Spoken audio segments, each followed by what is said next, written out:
Our story begins 20 years ago. Boris Yeltsin was sworn into office. Jay Leno replaced Johnny Carson on The Tonight Show. And cell phones were really, really big. It was August of 1991, and a 20-year-old computer science student named Linus Torvalds sat down at his computer in Helsinki to post what is now one of the most famous entries in computing history.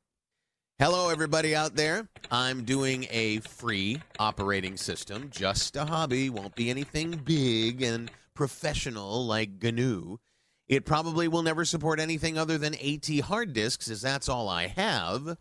Well, word of Linux open source project quickly spread around the globe, and developers from all over contributed their code. Linus named his OS kernel Linux and chose a penguin as its mascot, after a little incident at the zoo. He soon made a very important decision that would shape Linux's future just as much as the technology. He chose the GPL license created by a visionary named Richard Stallman. The Linux kernel, along with the GPL license and other GNU components, revolutionized the computing industry with a few very simple yet very important freedoms. The freedom to use the software for any purpose. The freedom to change the software to suit your needs. The freedom to share the software with your friends and neighbors. And the freedom to share the changes you make. These radical ideas fueled its spread around the world and, somewhat paradoxically, its rise from a hobbyist experiment to the foundation of a large and thriving commercial ecosystem. Companies built businesses around Linux.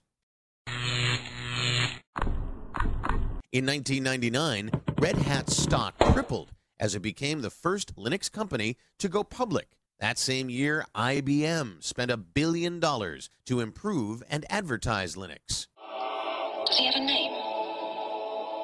His name is Linux. Soon, Linux was knocking out industry heavyweights and fueling the rise of the internet with its free software. In short, Linux revolutionized computing. But whenever something is this disruptive, there's bound to be competitive crossfire. But Linux not only survived, it thrived.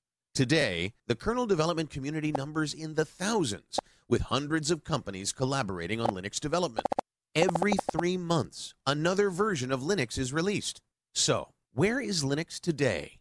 Running in 75% of stock exchanges worldwide, and powering the servers that deliver Amazon, Facebook, Twitter, eBay, and Google. You use Linux literally every time you surf the internet.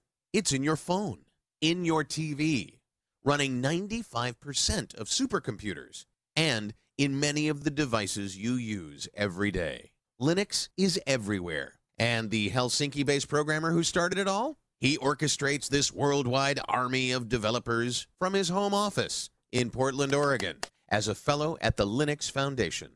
As we celebrate 20 years of Linux, we can all see ourselves in its story. Thank you for being a part of its first 20 years.